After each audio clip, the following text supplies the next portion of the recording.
Hi everyone, and welcome to another exciting episode of the Ungrownups video transmission. I'm your host Mark, and today we're going to be taking a look at the DX07 Star Wars Luke Skywalker Bespin outfit. It's been a long time coming that I'm going to be doing this Hot Toys review. I got it when it came out, but, because of the enormity of this set, because of, that it's basically two full figure reviews in one, because of all the accessories, because of the enormous base and stand, I just never got around to reviewing this figure. So now that we've got some time here in this is June 1st, so we've got some time, before the Iron Man Mark 7 comes out, before the Incredible Hulk comes out. I've got a little bit of time, so I wanted to sort of get to some figure reviews that I've always wanted to review and just hadn't got around to it yet. So we're going to start with this guy. It's quite a big figure, and it's a long time coming. So I apologize for taking so long to get it up, but we're finally going to be taking a look at it. First off, you'll notice that it is the Sideshow exclusive version, so it does come with the Luke Skywalker head sculpt, the Darth Vader helmet. And then one thing that I've noticed that I'll have to go back and look at my Superman box, because it too is a Sideshow exclusive, is that this actually has the Sideshow Collectibles logo printed on the box, along with the Hot Toys and the DX. Of course, it is on the other corner, but it is still there, and I don't know if that's ever happened before. If somebody gets a lot of figures from Sideshow, if you guys would correct me down in the comments, because I don't get a lot from Sideshow, but I do get some. And some of my Marvel figures that I've gotten from here, I don't remember having the Sideshow logo. I don't know. Not sure. As you can see, you have a nice big picture right here on the front of the box of the, of course, and I'm not going to issue a spoiler warning, where Luke falls after his epic battle in Empire Strikes Back with Darth Vader. Awesome logo right here in the middle, and I don't know if the camera's picking this up, but in each one of the letters, there's a different picture of sort of Luke Skywalker doing something different, and they're all in his Bespin fatigues, and so a really nice montage of pictures in there. I really like that logo. Pretty huge box, spinning around here on the back. You can see just your very minimalist back, and it's still continuing that huge picture on the front. So magnetic clasps here on the side, so we'll go ahead and get that opened up, and there's the big set on the inside. Basically, it says, now a commander in the Rebel Alliance, Luke leads an attack against the Imperial forces who have discovered a secret rebel base on Hoth. Luke then journeys to Dagobah to seek out Yoda, the Jedi Master who instructed Obi-Wan. With Yoda's help, Luke prepares to confront Darth Vader, who has set a trap for the Jedi in training at Bespin's Cloud City. Again, we've got some more of the branding here, and this is a really nice piece. You guys know that with the DX figures, that Hot Toys likes to include sort of an inlay in the Indiana Jones. We get a map. Joker figures typically come with his cards, but with this Luke Skywalker, we get this. We get this little card. It basically just has the Rebel logo here, Luke Skywalker, all the branding across there. And then this is what's known as sort of laser etching. And so it's just it's a picture of Luke that you can see blue through. You can actually see through the card. Those are actually tiny little holes that are making the print. So laser etching in there is really nice. And then you've got this blue little inlay of the figure itself, and it's the same copy that's right here. So just a nice little card, and love it. Right here it says, do or do not. There is no try. I will not bore you with my Yoda impersonation. So as you'll see, of course, the figures have been removed. I did not insert them back in. Just they've been on my shelf for quite a while.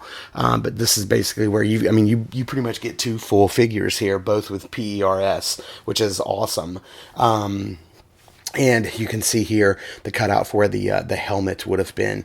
Removing this layer of cardboard, you will see this is where all the accessories would have been. And you do get quite a bit of accessories. Of course, you can see right where the lightsaber would be, the two pistols, the closed hilt, the unlit lightsaber. You do get two pistols for the two different figures, which is phenomenal. They really kit this figure out quite nicely. underneath this layer, falling down, is the massive metal and plastic Bespin Cloud City sort of antenna array. I have never taken this out. I have never put this particular base together. I don't even use, you can see his Hot Toys basically crotch grabber stand is still there. I've never even opened that part.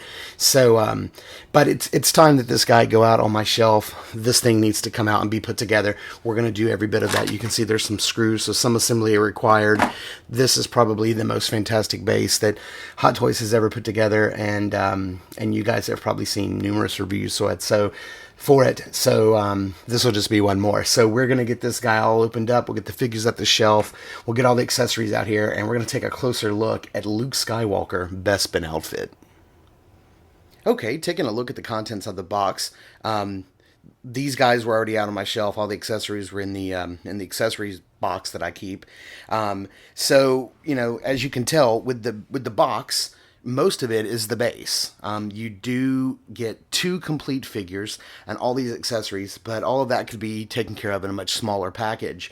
So most of that box is housing the base. You do get 2 complete figures, 2 complete true type bodies. Both heads have the PERS, so they have the eye rolling system, which is fantastic. I think this is the first time that I can think of that Hot Toys has given us 2 complete bodies and 2 heads both having PERS, which is fantastic. Besides the construction and the metal of the base, that's probably why the price tag of this figure when it was released was $2.99. I'm not sure what it is now. You've got the same amount of fantastic stitching and tailoring on each of the suits. You've got the battle damage and the blood and sort of weathering on this outfit. And you can see you do get 2 complete and completely identical belts and harnesses and holsters. You also get 2 complete pistols that are identical, and then everything else is individually tooled accessories. And we'll take a look at the accessories separately, but this is what you get. And also with the sideshow exclusive, you also get the battle damage Darth Vader helmet with the Luke Skywalker head sculpt that's inside, which is a fantastic accessory and sort of, I think, tips the hand that Darth Vader may be the next Hot Toys figure, Star Wars figure that Hot Toys releases. So let's take a look at the accessories up close. Okay, here's a real quick look at the accessories that come with this set. As you can see, he comes with, like I said, 2 complete blasters, a lit and unlit lightsaber hilt. What I mean by light is that it doesn't light up, but it's ignited. The blade's out. So we have a bladed lightsaber hilt and an unbladed one. He comes with the medical cap, or the medical unit that was put over his hand at the end of Empire Strikes Back. It comes with 2 sets of hand pegs. It comes with, this is the part of the arm that has the magnetic hand on the end that actually comes off.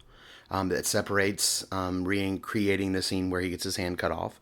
The cap does fit over the end of this arm, and we'll look at that here in just a minute. And as you can see, it comes with 2 sets of fists, 2 sets of lightsaber gripping hands, both a left and a right. This is another gripping hand, but it's magnetic. You've got 2 relaxed palms, a blaster hand, the Force. It's not really a relaxed palm here, your relaxed palms. This is sort of him gesturing with the Force, like when he was on Dagobah, and then a more gesturing hand or a more forceful Force hand.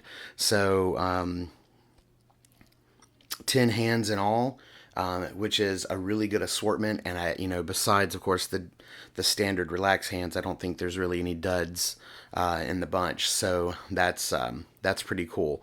Also, and this is what makes this a sideshow exclusive, is the Darth Vader helmet, revealing Luke Skywalker's head, of course, from the famous tree scene in Empire Strikes Back on Dagobah. Okay, so let's zoom in and take a closer look at these accessories. Okay, so zooming in here, taking a closer look at the accessories. Just want to start off with Luke's blaster. And both of his blasters are absolutely identical in every way. There is no difference in weathering or detailing or painting in either way. You can see there's quite a bit of detail, very fine sculpted detail in here, and they even worked in weathering on both the tip of the barrel of the blaster and in the stock area, especially right in here. You can see that the hilt is sort of painted brown, and you can see some dry brushing on the actual stock of the mechanical parts of the blaster, which is really, really nice. The trigger doesn't work. There's no clips or anything that comes out or anything like that. Nothing's removable, but it is a very fantastic representation of the classic Star Wars blaster. You do get two of those. Taking a look at the lightsaber hilt, you can see that it is a very nice representation of Luke's classic lightsaber hilt, the one that Obi-Wan Kenobi gives him. You can see here that there is a metal ring at the bottom, and that does fit over a metal clasp on his belt. And we'll look at that when we look at the suit. You can see that it's unlit, and you can't really put anything down in there. So very nice detailing. You've got some intricate little paint work. You even got the little screws, the detailing of the screws right there, which is fantastic. It's absolutely nice. Give you a look at the other one that comes with the lightsaber blade. It's identical, and the blade is not removable. It's just a translucent plastic, very much like what Hasbro uses on all of their lightsabers. Very nice. Okay, here is the medical cap, or the medical unit that is put over his hand. You can see how it's got a little hand peg in there, the fit down, or that may just be like a little magnet or so. I'm not sure if that's a magnet or not. But you've got these very soft cabling. This one's a little more rigid here at the top, but it doesn't feel like it's in danger of coming out. And this is just one piece. It's very nice, very sturdy, and this is a hard plastic. This is not soft rubber at all. You can see that there's no give in that. And so it sort of works in conjunction with this hand and arm attachment here. So you can see exactly where it separates right at the arm. It doesn't fit so much that you can't see that seam, but this is just a magnet, and it just snaps right on. And it's just a standard lightsaber holding hand. More of a relaxed grip, but a grip nonetheless. And you can see how it just kind of pops on right at the arm and fits right over. And so you just take this off, and you can take the cap and slide that right on.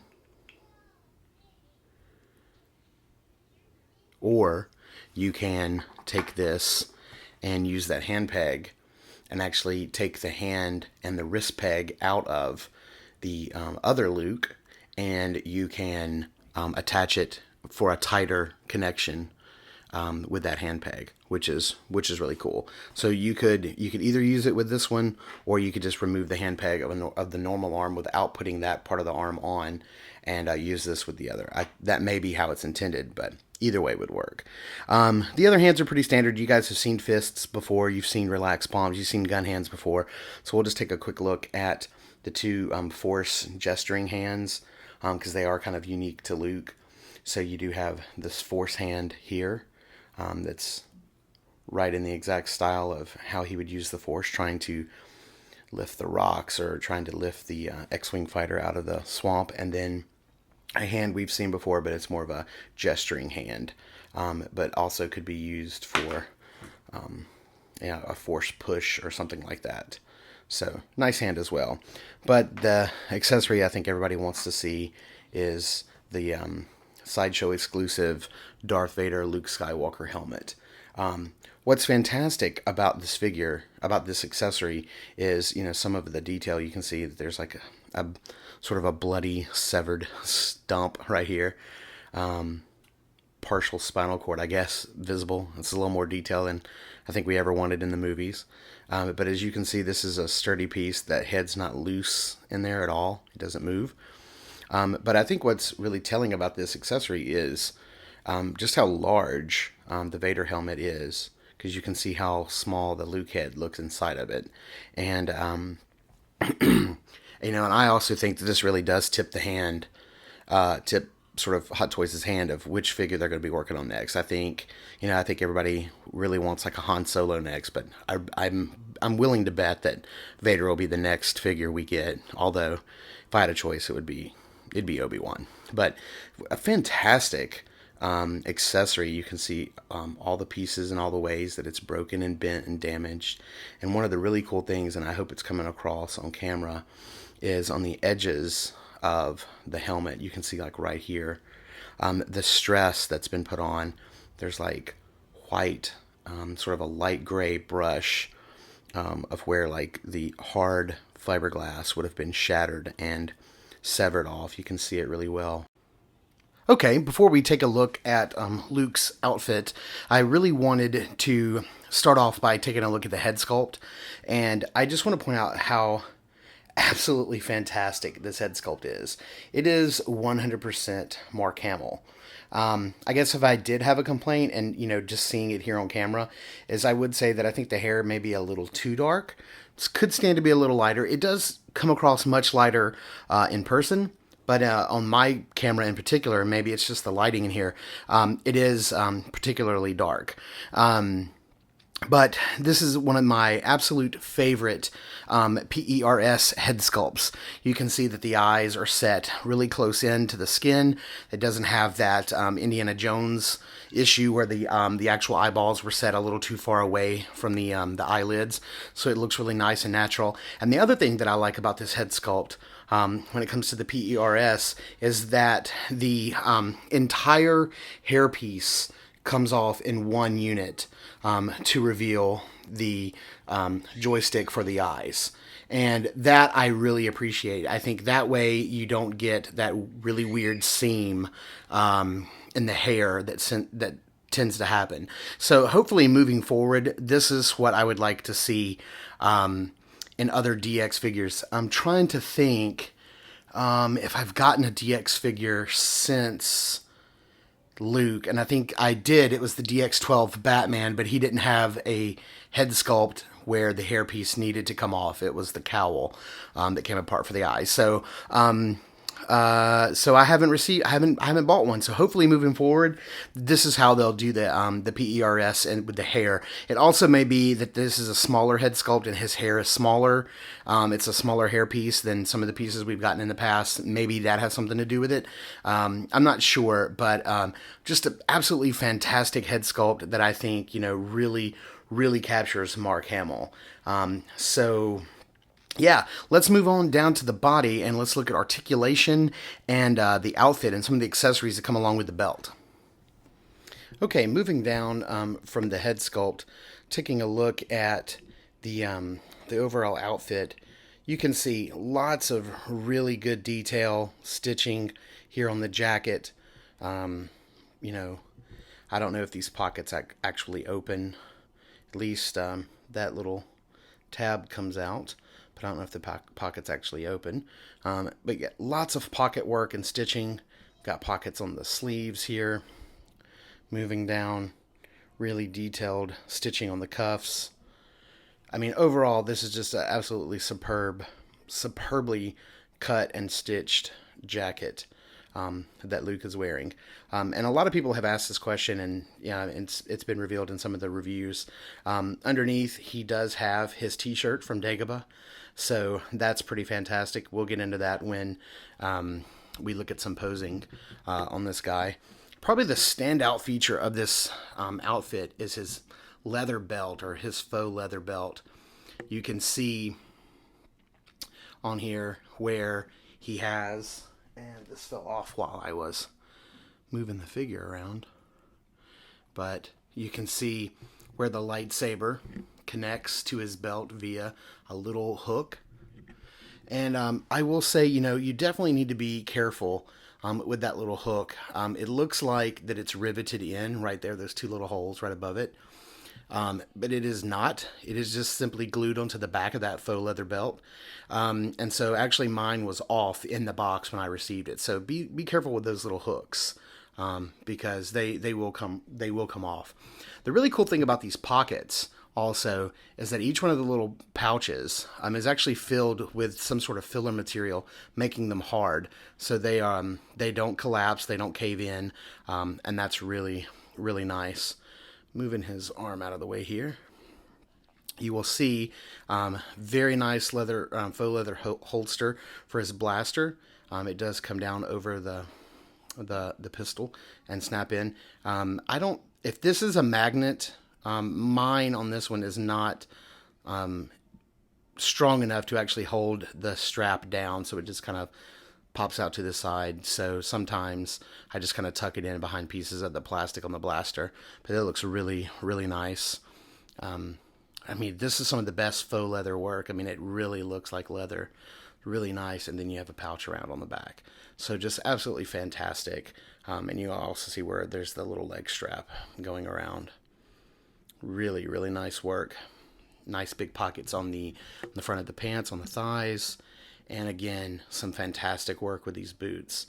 And they are actually a very soft, suede-like material all the way down.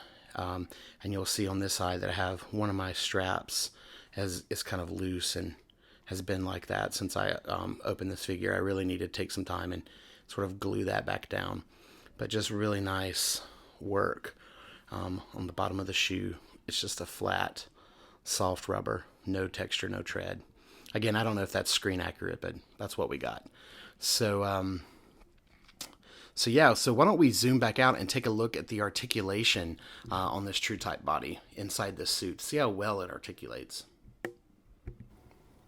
Okay, taking a look at the overall true type body articulation, you can see here that the arms can go up pretty high. You can go up quite a bit above his head with his arm. The jacket does offer some resistance. You do have double jointed elbows, which is really nice. If he did come with a pair of binoculars, he certainly would be able to work it. You can see that the hands are not obstructed in any way, so you get full range of motion on those. You get pretty good amount of body crunch here in the middle. And since his pants and jacket are separate, you do get a fair amount of twisting the body at the waist. So up top, very well articulated true type body. You do have double jointed knees, and because the boots are not plastic, they are like I said, sort of like a suede or a faux suede. You do get some motion there, not a whole lot. More on the downward side or the upward side than you do downward. But that's about as far forward and as far back. So pretty good range of motion. The last Hot Toys figure that I reviewed was the Black Widow figure. And I would say that he's only just, a half step behind her as far as our articulation goes. I think the only thing she had over him was the fact that she was a smaller body, so she could bend a lot more. So overall, you really get a fair amount of posability out of this guy. He's really nicely articulated, which is great because he's very acrobatic, and you can get him in some really dynamic poses, as we'll see later. So let's take a look at the battle damage version and see the subtle differences in the outfits. Okay, like the first Luke, we're going to start off by taking a look at the head sculpt. And as you can see here, this is certainly the battle damaged head sculpt. And you can see the scratching and the scraping here. That actually has a varnish to it, so that underneath that skin, the exposed skin is kind of shinier than the rest of his cheek, as you can see, and you can see how high up that scratch goes underneath the hair. And like the first Luke, the entire hair piece is removable to get access to the joystick for the eyes. Again, perfectly done. The eyes are set really close to the eye sockets, which is really nice. You can also notice sort of that look of fear, almost like this is the moment of disbelief. When it's revealed that he is indeed Luke Skywalker, is indeed Vader's son. So it really captures that moment of disbelief perfectly. You can see that the mouth is slightly more open than the first head sculpt, and just all around really nice. You can see that the hair is sort of modeled in that sort of sculpted in that windswept, the wind that is just like whipping around him, and it's all kind of blowing around him. So, that look is befitting for both that scene on the catwalk and after he's dropped down and on the weather vane itself. So all around, just an excellent head sculpt, and again, Hot Toys going above and beyond with this set. So let's take a look at a quick look at the outfit. It's mostly identical to the first one, but there is some battle damage, and that's what we want to take a look at. Okay, moving down from this fantastic head sculpt, I just, we've already looked at the other outfit and all the little details of it. So what I want to do now is just take a tour of the battle damage that comes on this figure, on this outfit. So you'll see some charring and scuffing right here across the back of the jacket on each one of the shoulders. So it's been roughed up a lot, like it's been taken outside and rubbed across a piece of concrete or something. So you'll see that across the back and both shoulders. Moving down the right arm, you can see some scuffing and tearing right here around the right above the elbow joint. None on the sleeve. On this side, you get some more intense distressing here. So you have a full-on rip right here, right above the shoulder. You can see where they've tainted it a little red, or it's got a little red paint application to simulate the blood. So you do get a full-on tear right there. And then right here above the elbow joint on this side, the scuffing comes with a little red tinting as well. So we get some red rubbing on there of some paint. And then moving down, as you can see, the exact same amount of care and detail put on this belt. Same sort of metal clasp or hook for the lightsaber, pockets, same love, same attention. And this one, you can see the holster, the magnet actually works a lot better on this one, so it actually does stay down and attach to it better than the first one. So really nice. I just can't get over the detail on that. Looks fantastic. Moving down to the knees, you can see full-on double split right above the knee, or right on the knee joint itself. So when you bend, you do get some tearing all the way across. And then on this side, pretty much the same thing. Big full-on split right across the top of the knee. So you do get some scuffing. No red tinting down in this area. And I've seen a lot of people do a lot more distressing and customizing their Luke figures to look really tore up. So customize at your own level of comfort. But for me, that's pretty distressed enough. So why don't we take a look at the base and how this guy in particular interacts with that base before looking at some posing. Okay, so when it comes to posing Luke, you've got some options. You've got your standard Hot Toys crotch grabber stand. It says Star Wars on it, Luke Skywalker. You can take this guy off, move this stand out of the way, and you've got this much nicer, much larger DX base that looks absolutely fantastic. It doesn't have a light up feature. There's no buttons or anything on it, but it's just it's very reminiscent of the area inside of Bespin in the carbonite chamber of the lighting that is on the bottom.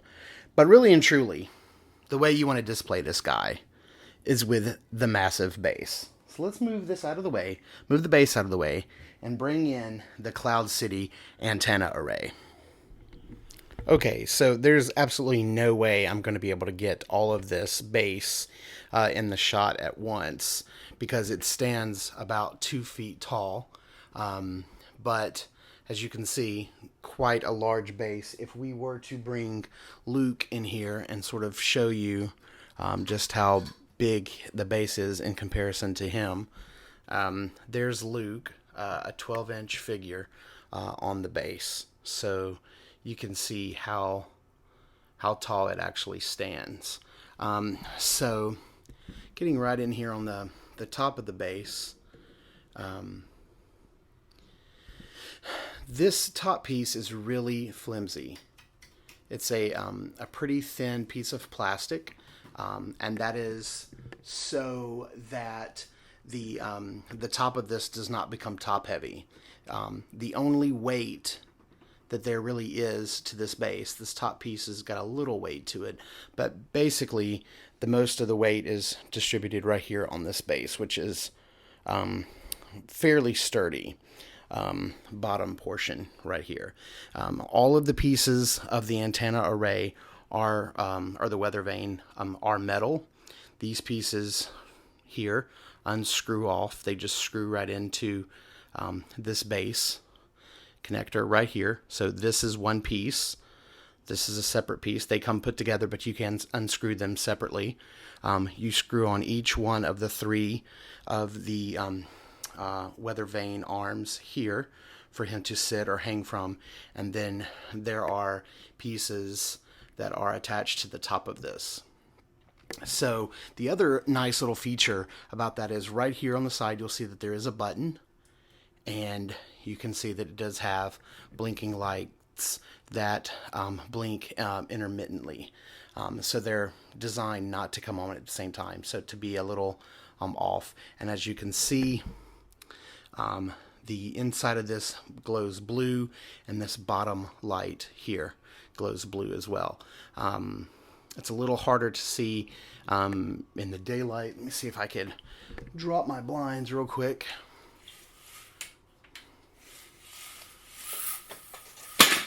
And then sort of close them. That may make it a little easier to see. There we go. So as you can see, you get the blinking red lights and then the glowing blue lights, which is really nice. There you go. So all in all, it's a fantastic base. I mean, clearly the showstopper. I mean, Hot Toys really went above and beyond with this piece. So, I mean, this thing is absolutely fantastic. Now, I want to show you one more detail about this base.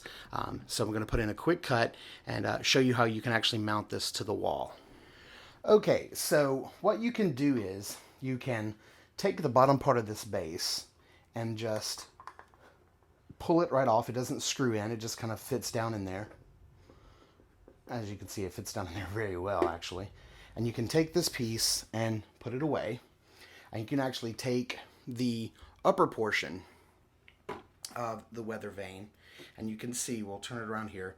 Right here, there's a box out, or a little cutout in the top of the weather vane that actually allows you to tilt this downward like this. And what you can do is you can actually mount this on the wall. So you can actually hang this base. You'd want to turn you may have to, because this doesn't turn. So you would have to remove this back arm here, and you can actually hang this on your wall like that. And I think that that's just fantastic. I think that that's a great addition to this base, and it just allows for other possibilities other than, standing this 2-foot base up on your shelf, which is absolutely fantastic. And of course you could put it right back again. So very nice touch indeed. Oh, I guess I should have showed this. The way that it actually attaches to the wall, is a little disc that you can take off, and you actually, it comes with the 4 screws that are actually in the box. 4 screws would go into this, and then this you would just put back on. You'd put it back on the wall, mount this plate to the wall, and then put this on the wall, and turn it so that it fits. So very, very nice touch to this already outstanding base.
saw with that fairly lengthy pose montage, there's nothing you can't do with these figures. They are highly articulated.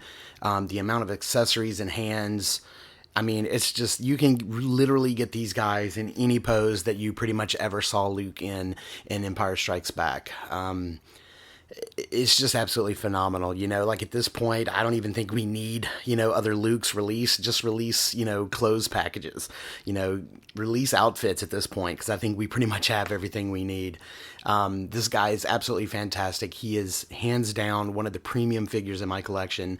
Oh, and Eagle Eye collectors out there will have noticed that in two of the poses, I did swap the hair for the head. So you saw the clean hair on the battle damage Luke head at the end when he was holding his arm in the medical unit, and then in one of the earlier poses you saw the more wispy windblown hair on the clean face. So you can swap the hair pieces on the different heads. So if you didn't catch that, go back, watch it again. You'll notice that you can swap them and it looks pretty good. So that's going to about do it. You guys know how I sort of end these videos, and that's how they're going to go on my shelf. Currently, I don't have room for the big display base, the antenna. I may make room for that in the future. I'm thinking about taking off all the boxes on the top of my shelf down and moving my Thundercats figures over there. If I do that, then that'll free up the top of my DTOF for that big base to go up. But this is basically how these guys are going to go on my shelf. I may actually even put the Luke with the lightsaber, the battle damage Luke, up on the base. I really like that base. The higher quality DX base. I may actually put that Luke on this base. That's probably how he's going to go on the shelf. But, we've got just arrived at Bespin with the gun out, and mid-battle, that's how they're going to go up. So, hope you guys enjoyed this, I'm sure, pretty lengthy review at this point. And I apologize for making it so long, but I really wanted to cover this guy, and, it's basically like two figures in one, so that sort of accounts for the length. So, as always, we're going to ask if you dug the video, please like, comment, or subscribe. Please join in the conversation over at facebook.com/ungrownups, and check out our podcast, which is new every 2 weeks. Now, you can download that over at iTunes, or you can stream it right off ungrownups.com. So, until next time, peace.